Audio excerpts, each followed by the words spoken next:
మన భారతీయులలో వెజిటేరియన్స్ కంటే non vegetarians ఎక్కువ. ఈ నాన్ వెజిటేరియన్స్‌లో కూడా మళ్ళీ కోడి మాంసం అంటే చికెన్ తినేవాళ్ళు ఎక్కువ. కానీ మీకు తెలుసా?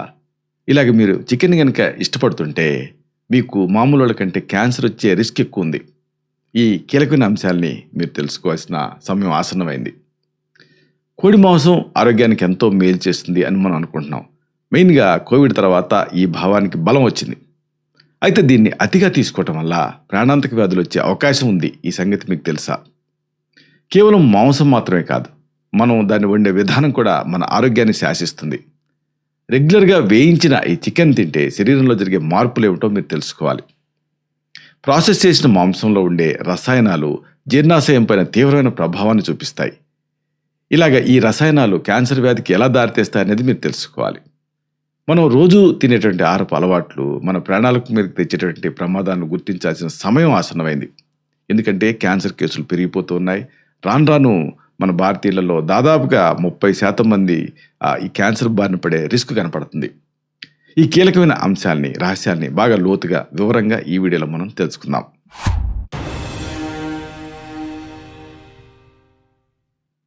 మిత్రులారా నమస్కారం. నేను మీ డాక్టర్ చిరుమామిళ్ళ మురళీ మనోహర్. ఈ వీడియోలో చాలా ముఖ్యమైన విషయాన్ని మనం తెలుసుకోబోతున్నాం. ఈ చికెన్ తినేవాళ్ళు, చికెన్ ఇష్టపడేవాళ్ళు కొన్ని నిజాలు తెలుసుకోవాలి. ఈ రహస్యాలను తెలుసుకోవటం అవసరం. ఎందుకంటే ఆరోగ్యాన్ని రక్షించుకోవాలంటే ఈ చికెన్కి సంబంధించి ఇది క్యాన్సర్కి దారితీసే విధానాల గురించి వీటన్నిటినీ తెలుసుకోవటం ముఖ్యం. మెయిన్గా చాలామంది ఈ కోడి మాంసాన్ని ఇష్టపడటానికి కారణం ఏంటంటే ఈజీగా అయిపోతుందని. అలాగే దాదాపుగా పప్పుతోటి సమానమైన ధరలోనే, అంటే చౌకగానే ఇది లభిస్తుందని. అయితే దీనికి సంబంధించి ఇతర ముఖ్య అంశాలు ఉన్నాయి. వీటిని మీరు తెలుసుకోవాలి. భారతదేశంలో చికెన్ వినియోగం ఈ మధ్య కాలంలో, అంటే గత దశాబ్ద కాలంలో విపరీతంగా పెరిగింది. మాంసకృత్తులు అంటే ప్రోటీన్స్ పుష్కలంగా లభించేటువంటి ఈ చికెన్ అనేది తక్కువ ధరలో దొరికేటటువంటి బెస్ట్, అంటే ఉత్తమ ఆహారం కింద అందరూ అనుకుంటున్నారు. ప్రపంచవ్యాప్తంగా జరుగుతున్నటువంటి తాజా పరిశోధనలు చికెన్ వినియోగం జీర్ణాశయ క్యాన్సర్, అంటే గ్యాస్ట్రిక్ క్యాన్సర్ మధ్య ఉండేటువంటి సంబంధాన్ని వెల్లడిస్తున్నాయి. ముఖ్యంగా భారతీయులు చికెన్ వండే తీరులో మార్పులు చేసుకోవాల్సిన అవసరం ఉంది. ఈ వివరాల లోతుల్లోకి మనం వెళ్దాం. చికెన్ వినియోగం అలాగే క్యాన్సర్ ముప్పు, ఈ రెండిటికి ఉన్న సంబంధాన్ని మీరు తెలుసుకోవాలి. కోడి మాంసం అనేది సాధారణంగా వైట్ మీట్ జాబితాలోకి వస్తుంది. రెడ్ మీట్, వైట్ మీట్ అంటాం. అంటే ఇది ఎర్ర మాంసం, అంటే రెడ్ మీట్ కంటే మెరుగైంది అని ప్రతీతి. అంటే దాంట్లో కొలెస్ట్రాల్ ఎక్కువ ఉంటుంది, దీంట్లో తక్కువ ఉంటుందని.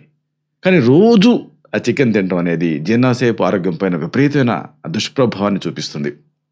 చికెన్ మాత్రమే క్యాన్సర్ కారకం కాదు, కానీ దాన్ని ఏ రకంగా వండుతున్నాం, ఎంత పరిమాణంలో తింటున్నాం అనే అంశాలు ప్రాధాన్యతను సంతరించుకుంటాయి. అతిగా మాంసం తీసుకోవడం వల్ల జీర్ణ ప్రక్రియ అనేది మందగిస్తుంది. ఇది జీర్ణాశయ గోడలపైన ఒత్తిడిని పెంచుతుంది. క్రమంగా ఆమం తయారవుతుంది. ఈ ఆమం అనేక ఆటోఇమ్యూన్ కండిషన్స్కి దారితీస్తుంది. ఈ సందర్భంగా అసలు దీన్ని వండే విధానం అనేది తెలుసుకోవడం చాలా ముఖ్యం.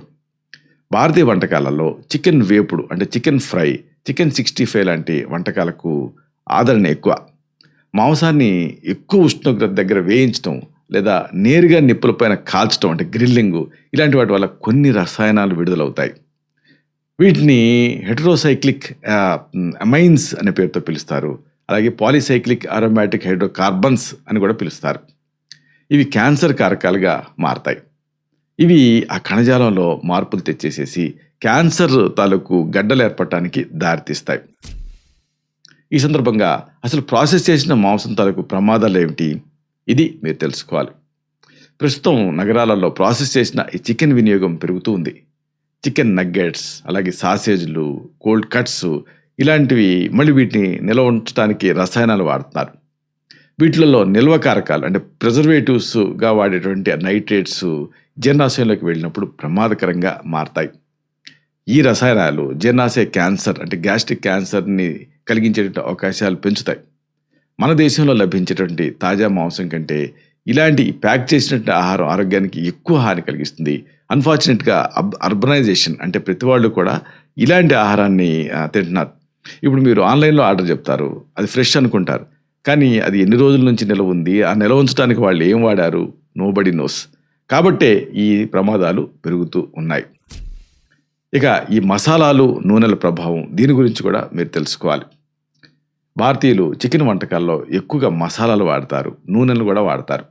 ఘాటైనటువంటి మసాలాలు జీర్ణాశయపు పొరని అంటే మ్యూకోజాని తీస్తాయి. రెగ్యులర్గా ఇలాంటి ఆహారం తీసుకోవటం వల్ల జీర్ణాశయంలో మంట, అలాగే అల్సర్స్ ఇలాంటి సమస్యలు వస్తాయి. ఈ దీర్ఘకాలపు సమస్యలు తదుపరి దశలో క్యాన్సర్ కారకాలుగా మారే ప్రమాదం ఉంటుంది. అందుకే మామూలుగా ఒకవేళ చికెన్ తినడం తప్పదనుకుంటే వేపుడులాగా కాకుండా నీటి కూరలాగా, పులుసులాగా ఈ రూపంలో తీసుకోవాలి. మళ్ళీ పులుసు అంటుందని మన వాళ్ళకి చింతపండు గుర్తొస్తుంది. మళ్ళీ అదొక ఇంకో ప్రాబ్లం. అలా కాకుండా సాత్వికంగా ఉండాలి. ఇది తక్కువ మసాలాలతోటి వండుకోవటం నేర్చుకోవాలి. ఈ సందర్భంగా అసలు పీచు పదార్థాల గురించి, అది కలిగించే లోపం మన ఒక డైట్లో చాలా ఎక్కువగా ఉంది. దీని గురించి కూడా మీరు తెలుసుకోవాలి. చికెన్ ఎక్కువగా తినే వాళ్ళలో సాధారణంగా కూరగాయలు, పీచు పదార్థం ఉన్న ఆహారం తగ్గుతుంది. అసలు తినడానికి ఇష్టపడరు. కానీ పీచు పదార్థం అనేది జీర్ణ వ్యవస్థను శుభ్రం చేస్తుంది. శరీరంలో ఉండే విషతుల్యాల్ని ఇది బయటికి పంపించేస్తుంది.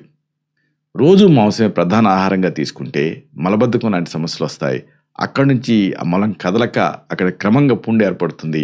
అది కోలాన్ క్యాన్సర్ కింద దారితీస్తుంది. ఇది జీర్ణాశయంలో విషపూరితమైన పదార్థాలు ఎక్కువ కాలం నిలవ ఉండటానికి కారణమవుతుంది. దీంతో ఆటో ఇమ్యూన్ కండిషన్స్ దగ్గర నుంచి క్యాన్సర్ వచ్చే ముప్పు ఇలాంటివన్నీ పెరుగుతాయి. మరి ఏం చేయాలి? సమతుల్యమైనటువంటి ఆహారమే ముఖ్యం. దీనికి మీరు ప్రాముఖ్యత ఇవ్వాలి. ఆరోగ్యంగా ఉండాలంటే సమతుల్యమైనటువంటి ఆహారం అంటే బ్యాలెన్స్డ్ డైట్ అనేది తీసుకోవాలి. ఇది అనివార్యం కూడా. చికెన్ తిన్నప్పుడు దాంతోపాటు తగినన్ని కూరగాయలు, ఆకుకూరలు ఉండేలాగా చూసుకోండి. వారానికి 2 లేదా 3 సార్లు మాత్రమే చికెన్ తీసుకోవటం అనేది నేర్చుకోండి. రోజు మాంసాహారం తీసుకోవటం వల్ల శరీరంలో కొవ్వు శాతం పెరిగి ఇతర ఆరోగ్య సమస్యలు కూడా వస్తాయి. చికెన్ అనేది మన ఆహారంలో ఒక భాగం మాత్రమే కావాలి, కానీ అదే మొత్తం ఆహారం కాకూడదు. సరే, ఈ సందర్భంగా ముందస్తు జాగ్రత్తలు ఏం తీసుకోవాలి? ఇది తెలుసుకోవాలి. జీర్ణాశయం క్యాన్సర్ లక్షణాలను ముందుగానే గుర్తించడం ముఖ్యం. ఆకలి తగ్గటం, ఉన్నట్టుండి బరువు తగ్గటం, అలాగే తరచుగా కడుపు నొప్పి రావటం ఇలాంటివి కనిపిస్తే అప్రమత్తం అవ్వాలి. జీర్ణాశయం తాలూకు అంతర్గత పరీక్ష అంటే ఎండోస్కోపీ ద్వారా ఇలాంటి సమస్యలను త్వరగా ఐడెంటిఫై చేయొచ్చు. ఆహారపు అలవాట్లలో మార్పులు చేసుకోవటం ద్వారా క్యాన్సర్ ముప్పుని చాలా వరకు తగ్గించుకోవచ్చు. మాంసాన్ని ఉడికించి తినటం అనేది అలవాటు చేసుకోవాలి. ముగింపుగా ఒక ముఖ్యమైన మాటని మీకు మనవి చేయాలి. చికెన్ అనేది ఆ ప్రోటీన్లకు మంచి వనరు, ఒప్పుకోవాల్సిందే. అయినప్పటికీ దాన్ని వండే తీరు, తీసుకునే పరిమాణం అంటే క్వాంటిటీ, ఇది మన ఆరోగ్యాన్ని నిర్ణయిస్తుంది. ఇది ఆధారపడి ఉంటుంది ఆరోగ్యం మీద. అతిగా వేయించిన, ప్రాసెస్ చేసిన మాంసానికి దూరంగా ఉండటం వల్ల క్యాన్సర్ ముప్పుని నివారించవచ్చు. మనం తినే ఆహారమే మనకు ఔషధంగా మారాలి, కానీ అది రోగానికి కారణం కాకూడదు. పీచు పదార్థాలు ఎక్కువగా ఉండేటువంటి కూరగాయలతో పాటుగా పరిమితంగా మాంసాహారం తీసుకోవటం నిజానికి ఆరోగ్యకరమైన జీవనానికి మార్గం. ఆరోగ్యకరమైన ఆహారపు అలవాట్లే దీర్ఘాయుష్కి అసలైన రహస్యం. ఇలాంటి మరిన్ని ఇన్ఫర్మేటివ్ వీడియోస్ కోసం ఈ ఛానల్ సబ్స్క్రైబ్ చేసుకోండి. అలాగే ఈ వీడియోలు అప్లోడ్ అవడంతోనే ఆ విషయం మీకు తెలియాలనుకుంటే బెల్ బటన్ క్లిక్ చేయండి. అప్పుడు మీకు ఒక నోటిఫికేషన్ వస్తుంది. ఆ నోటిఫికేషన్ని మీరు క్లిక్ చేస్తే ఆ వీడియోని మిస్ కాకుండా చూడగలుగుతారు. అలాగే ఈ వీడియో మీకు నచ్చితే లైక్ చేయండి. అప్పుడు ఇది మరింత ఎక్కువ మందికి రికమెండ్ అవుతుంది. ఈ వీడియో తరకు పర్పస్ అనేది సర్వ్ అవుతుంది. అంటే అందరికీ ఆరోగ్యం అన్న మన అభిలాష, మన ఆకాంక్ష ఇవన్నీ నెరవేరుతాయి. శతం జీవ శరదో వర్ధమానః, శతం హేమంతాన్ శతం వసంతాన్. 100 శరత్తులు, 100 హేమంతాలు, 100 వసంతాలు వర్ధిల్లుతూ జీవించండి. Stay healthy, stay happy, be positive, keep smiling. Love you all. శుభం.